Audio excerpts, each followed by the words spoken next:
Hi, I'm Fristelian, and welcome to the guide for Demonology Warlock in Legion 7.0. The spec has been rebuilt, and in this video, I'll show you the fundamental mechanics and changes to get you in the game as fast as possible.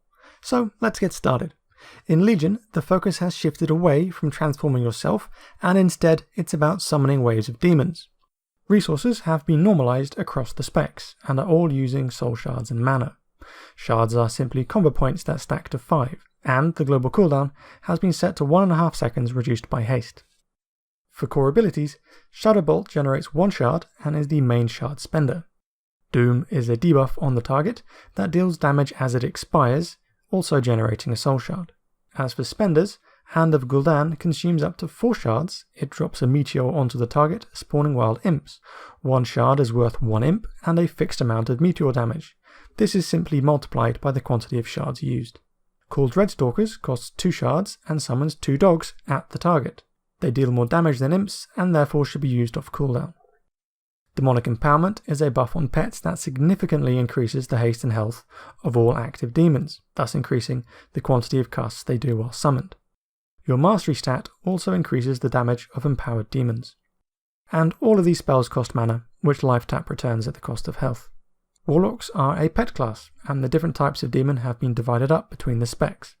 Demonology gains access to the Felguard, which should be summoned at all times. Unfortunately, you have little use for the other demon types.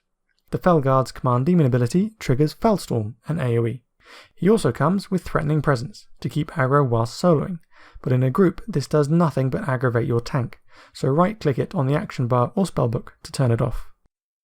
Okay, let's look at putting these core abilities into practice single target.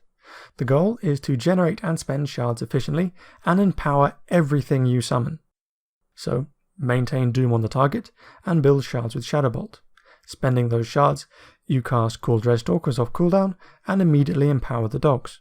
Once you get 4 shards, cast Hand of Gul'dan and immediately empower the imps. And at time of writing, Felstorm was strong enough to use single target. Just use that off cooldown and it doesn't break casting. That is the general outline, but there are a few things to note. First, all the add-ons and Weakauras you're seeing are listed in the description, but I did not make the demon timers. That Weakaura has its own link. As for the abilities, Doom deals more damage than Shadowbolt, and being instant has the shortest cast time. However, the trade-off is that you don't gain the shard instantly, so make sure you don't have 5 shards when Doom ends, otherwise you will lose the shard. The demons being summoned all have a duration of 12 seconds, and they're really just a kind of damage over time effect. Once you cast them at a target, they will only attack that target for their duration unless it dies. Then they will switch to your current target. Demonic Empowerment doesn't have damage shown on the tooltip, but it is dealing damage vicariously through the demons it buffs. As such, you only need to empower summons once, as they will have despawned before the buff drops off. Recasting it without any new summons only extends the buff on the Felguard. The expectation is that you'll be casting empowerment after every summon. The imps take a short time to spawn, so you can buff their full duration, but the dogs spawn instantly, so you still want to be covering as much as possible. And because the imps take time to spawn, it's possible to queue things, like cooldowns after them, without losing too much time on imps. And the last thing with empowerment is that you can cast it out of combat to pre-buff the Felguard. The constant buffing of summons will maintain it thereafter. Okay, let's move on to AoE. Demon Wrath is a channel cast that can be used while moving. There isn't much difference from single target. All the spenders are the same: summon demons and empower them immediately. You only switch out Shadowbolt for Demon Wrath, and of course use Felstorm immediately, as that doesn't break casting. Hand of Gul'dan's Meteor has built-in AoE, and that spreads out the imps around the target, giving you more demons and a wider area for Wrath to AoE from. But the imps don't move. It's only the melee demons, like the dogs and Felguard, that will follow targets around. So it's possible to AoE multiple locations at once, and whilst moving. If you are dealing with only a few targets that will live a while, keep Doom rolling on all of them, and because Demon Wrath is just a chance of gaining a shard, when doing cleave you are just as well to keep using Shadowbolt, and then only switch over to Wrath once you are dealing with a decent number of targets to roll for shards, roughly 4 or so. Let's have a look at the rest of the core toolset. For cooldowns, Summon Doomguard is a ranged single target, and Summon Infernal is a melee AoE.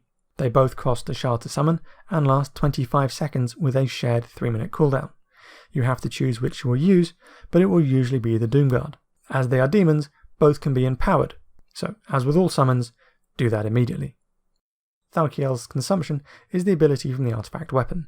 It draws health from all of your active demons and deals that as damage to the target. It also accepts the increased health from empowerment and only counts pets active as it finishes casting. As for defensives, Unending Resolve is a standard 3-minute cooldown, reducing all damage taken and gives immunity to interrupts and silences. Soul Link shares some damage taken with your pet. Soul Leech is a shield on both you and your pet that is generated by single target damage. It also heals you for some of the damage done. All of your summoned demons can contribute to it, so it stacks fairly rapidly. And for utility, Soul Stone is a combat res that can be placed on targets before they die. Health Stones are basically conjured health potions. Soul Well is a way to distribute said health stones. Drain Life deals damage to the target and heals you. It's channeled with low damage, so you really don't want to be using it if you don't have to. Ritual of Summoning is the standard taxi service on a 2-minute cooldown. Demonic Gateway creates portals at 2 locations that you and your raid can use to quickly move between. Fear is a single target disorientate crowd control that breaks pretty much instantly on any damage. Banish is crowd control on demons and elementals, making them immune to damage until you recast Banish. Eye of Killrog is a gimmick. Unending Breath is underwater breathing and swim speed, and Health Funnel heals your pet at the cost of your own health. Enslaved Demon is a bit of a gimmick because it replaces your Felguard, but you can still empower the demon. Whilst the expansion is demon focused, it's highly unlikely you'll be using this for anything practical. As for stats, the primary stat is Intellect.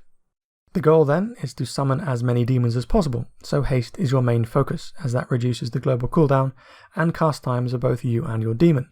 It also shortens cooldowns like Doom. Mastery increases the damage of demons under empowerment, which is all your single target damage, so you're looking to increase Mastery and Crit to help the effectiveness of your demons. Because the Mastery only affects the demons, Crit also helps all of the active player-based abilities. And then Versatility. Okay, let's start on talents. Tier 15, Shadowy Inspiration, gives an instant Shadow Bolt after casting Demonic Empowerment. Because it's instant, you are gaining the difference in time to cast other things. Shadow Flame is a stacking dot that generates a shard on cast. It has 2 charges, but can be stacked up to 3 times, because the first charge will return during the effect if cast near the end. You would then hold on to charges until they have nearly capped before restacking again. Demonic Calling gives Shadow Bolt and Demon Wrath a chance to make called Dreadstalkers cost no shards. Given the time taken between casting dogs, it's quite likely you'll have this ready most of the time. Tier 30. Impending Doom summons a Wild Imp when Doom deals damage. Single target, it's some extra imps over time. When dealing with multiple targets that will stay alive long enough to get the imps, they will increase your single target and synergize with Thalkiel's consumption. Improved Dreadstalkers spawns 2 imps that arrive riding the dogs. These imps are linked to the dogs, can be empowered along with them, and count towards consumption. Implosion pulls all of your imps towards a target and explodes them as AoE. The damage is from the talent, not the demons, so it's not affected by empowerment, and you get this same amount whether you explode the imps as they spawn or at the very last moment. So to get the most out of the imps, you want to detonate them as close to despawning as possible. However, you are of course summoning more imps behind that first set. Hand of Gul'dan has a spawn delay, and you can explode any imps currently active before the new ones spawn. Tier 45, Demon Skin increases the recharge rate and size of the shield from Soul Leech. Mortal Coil is a renamed Death Coil and attaches a heal onto a short incapacitate. Shadow Fury is an AoE stun, has a casting time of 1.5 seconds. Tier 60, Hand of Doom makes Hand of Gul'dan apply Doom to all targets hit. Single target, this frees you from ever having to cast Doom, and those globals can be used elsewhere. But it becomes stronger when increasing the quantity of targets, assuming they will live long enough to actually take damage from the tick. It's effective for returning shards, but once you get above 5 targets, they are capping and lost. It synergizes with Implosion and Impending Doom. Power Trip gives Demonic Empowerment a chance to return a shard. Given the frequency you are casting Empowerment, giving it some shard generation is a fairly nice perk. It synergizes with Shadowy Inspiration and can drastically reduce the total time needed to cast your next spender. Soul Harvest increases all damage done by you and your pets. with time increased by 2 seconds for every target affected with Doom before it was cast. It's a standard 2-minute DPS cooldown really, just make sure you have Doom up and things before you cast it. Tier 75, Demonic Circle, is a 2-stage teleport. You place it with the button once, and then press the same button again to port to that previous location. This used to be built in with 2 buttons, so you could easily move the circle, but for some nonsensical reason, they've combined them, and now force you to use the Cancel Aura macro you'll find on the screen. Burning Rush is a toggle sprint that drains health. It used to be absorbed by your shield, but it now goes directly to your health. So that means if you're running away from ray damage, you are still going to be taking some of it by proxy.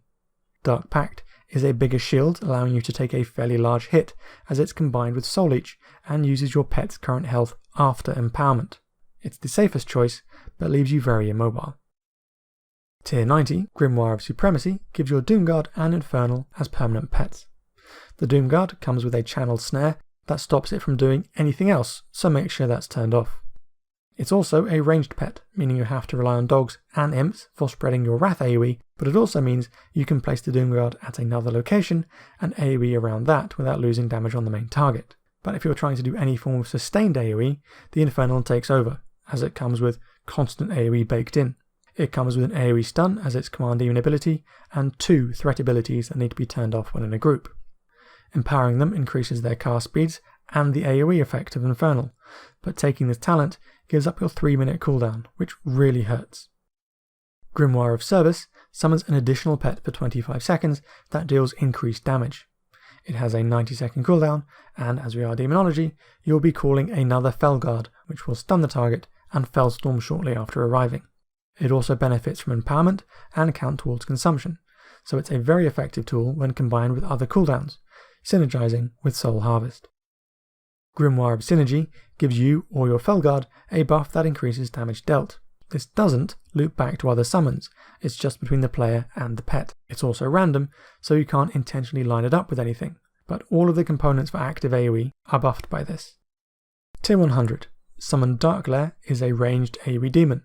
Like other summons, it lasts 12 seconds and can be empowered, so you should be doing that immediately. However, it can only shoot targets that are affected by Doom, which means you have to take Hand of Doom from tier 60, otherwise unless you are individually casting it on all the targets, the Darkglare simply won't do anything. You need to cast Hand to give it targets to shoot, but that takes up to 4 shards, so you need to have 5 shards available to cast Hand, Darkglare and Empower. But if you are doing sustained AoE, then Doom will already be kept up passively and this problem goes away. You simply summon and empower on cooldown. Demon Bolt increases in damage with every active demon and replaces Shadow Bolt, so the more demons you can keep up at a time, the stronger Demon Bolt becomes. It works off of every demon active and therefore synergizes with anything that increases the quantity of demons available and increases player damage. Soul Conduit gives every shard spent a chance to be refunded, increasing the total quantity of shards used over time, which directly translates into more imps, so this can be effective when trying to build up large piles of imps to use with Implosion, but it relies entirely on RNG. Okay, so for builds, they're really centered around the quantity of things you're hitting and how long you're hitting them for. Single target will likely be Shadowy Inspiration, Improved Dreadstalkers, Grimoire of Service, and Demon Bolt. Tier 45 will be Demon Skin, and 75 will depend on what you need to be doing at the time. Single target, Tier 60 will probably be Power Trip, unless you need to burn something with Soul Harvest. For multi-target, you are keeping Shadowy Inspiration and seeing them move towards Hand of Doom, and then choosing based on how long things will be alive for. Impending Doom and Summon Darkglare cover the sustain, and since you can empower the Infernal, Supremacy could now be an option. For more immediate burst, there is synergy between Conduit, Power Trip and Implosion that favours building up a pile of imps single target and wiping them all out as add spawn, which can be combined with Service for the extra empowered Fellstorm. Okay, the last thing to go through is the artifact weapon. Here are the main traits. Stolen Power occasionally gives you a better Shadow Bolt, works best with Demon Bolt. The Expendables gives your other summons, but mostly your pet, a stacking damage buff. Thalkir's Discord randomly sends a skull to the target and AoEs, but it only triggers off Shadow Bolt, which you won't be using when you're AoEing. Here are the more useful traits, stronger empowerment, and more crit chance and damage for imps. And here are the rest. The weapon is not a talent system, it's simply extra leveling. You will find different flavoured relics that add a rank to a trait and increase your weapon's item level. The best relic to take is simply the highest item level. Because it takes time to unlock, the initial route is important. There aren't any traits that change your gameplay, so it's just a case of going around picking up damage. However, all the interesting things are along the left side, so it's simply follow the route round until you get to Infernal Furnace, and then take the expendables. The options are now split into 3 sections, and whilst this will depend on tuning at the time, I suggest taking Doom first. This improves your single target, but also your sustained AoE with Hand of Doom. It then makes sense to take Sharpened Red Fangs and Soulskin for the extra survivability. I would then be inclined towards taking Thalkir's Discord, and then Dirty Hands, ending with Legion Wrath. And that concludes both the weapon and the first Demonology guide for Legion. If you found it helpful, please like the video as that will help others find it. If you wanted more detailed information, I'll be taking a closer look at different mechanics in the future, as well as other specs and classes. Best of luck in Legion, and thanks for watching.